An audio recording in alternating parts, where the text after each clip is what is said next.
Hey y'all, welcome to episode 3 of our engineered world. So today we are talking about the Kingdom Tower or Jeddah Tower, depending on which one you prefer. So this was quite the project, so without further ado, let's just jump right into it. So the Kingdom Tower, or the Jeddah Tower again, was supposed to be and is still supposed to be the world's first building to reach the 1 kilometer mark, which is quite an achievement, especially, given everything that's going on. If that was achieved now, that would be insane. It would just be that much more like over the top, no pun intended, or was it?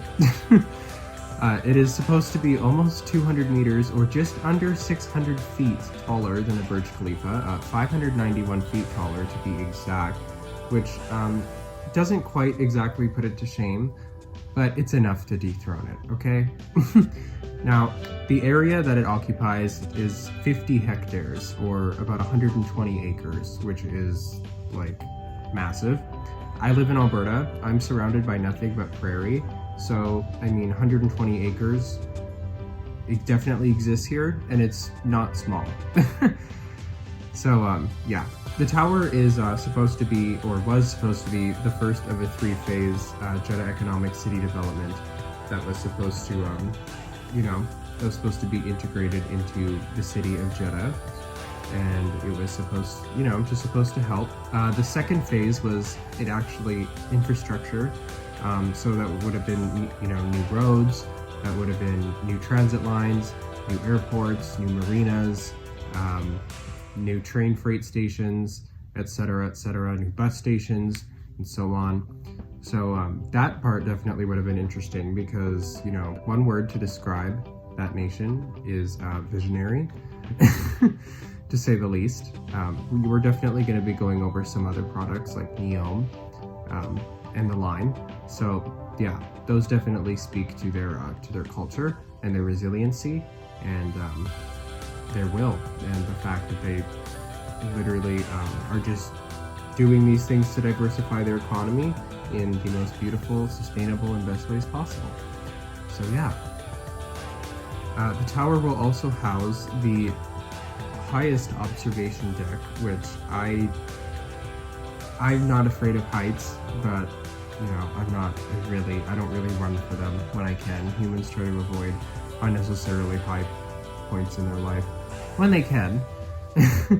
It will also feature a 4 Seasons hotel, and with 4 Seasons serviced apartments, sleek office spaces, and luxurious residential units. So yeah, I don't know how quickly those are going to sell if this tower is done, if it ever is completed. But yeah, I have a feeling that they're going to get snatched up pretty quickly.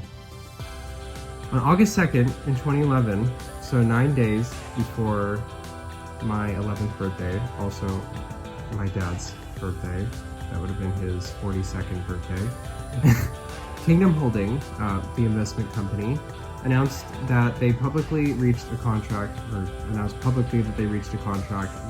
Saudi Bin Laden Group, or SBG, and that construction would start soon. So yeah, that was an announcement, and they didn't really think it would take that long. They estimated that it would take around 63 months, or just over 5 years, which is pretty ambitious if anybody really realizes the full scope and scale of this project. While some other construction firms even pegged the estimated completion date at 7 years at least, which is 2 years shy, just 2 years shy of expectations. In May of 2008, towards the end of May, soil testing was done in the area to see if the ground could support, a tower of this height and of this weight. And it was determined that it couldn't, at least in the proposed location, which started to cast some doubt over the project, which, understandably isn't good for anybody or for anything. Foundation work wasn't scheduled to begin until 2012, which is still a year before main construction was announced, so, they're still on schedule as of now. Construction announcements were made as early as 2008, which probably didn't really, help overall morale of the project being announced 5 years before it was even started anyway.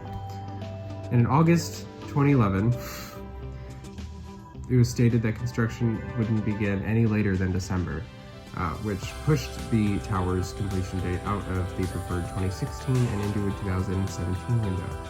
And while the completion date, while I just said it was very ambitious, it was still 100% possible, given good construction and everything else had gone smoothly, and without complication.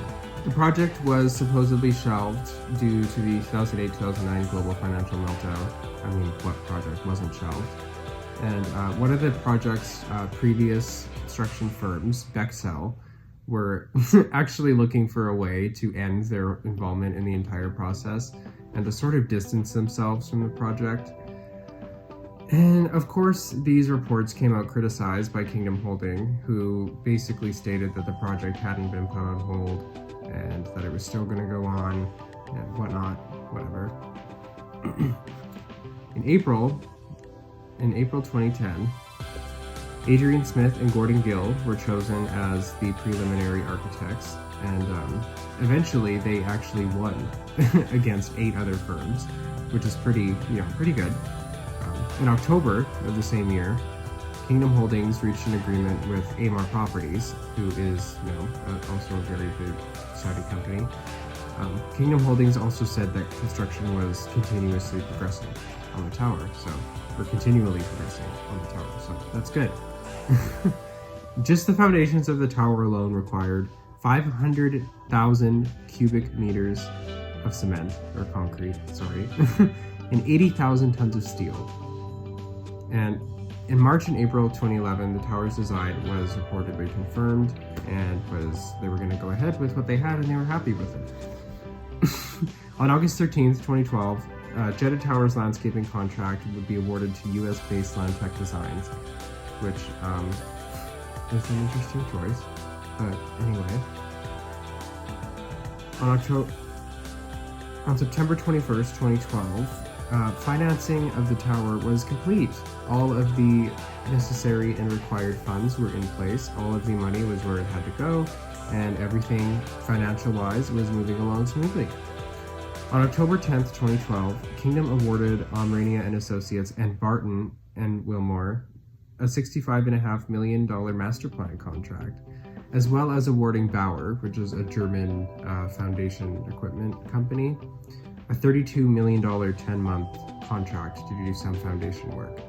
Now, there are a lot of specifics, but there are also a lot of them, so let's not delve into that right now. On April 29th, 2013, the Saudi Water Company signed a $587 million supply deal to supply 156,000 cubic meters of treated and drinking water a day, which is, if you want a little bit of perspective on that, that could fill 62 Olympic-sized swimming pools. So, yeah.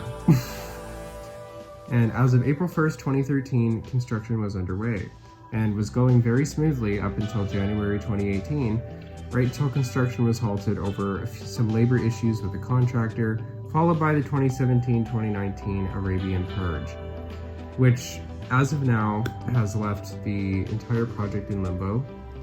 And, yeah. Obviously, we're about 5 years past the 2016 completion date, and not even halfway up the tower yet, up the core. But, yeah. That's all we got so far, and who knows if it'll ever be complete, or if it'll just stay a giant cement column in the middle of the desert. But anyway, thank you guys so much for watching the Jeddah Tower episode 3. If you enjoyed the video, y'all know what to do. I love each and every one of you so much. Stay safe and stay classy, and I'll see you in the next one. Bye-bye.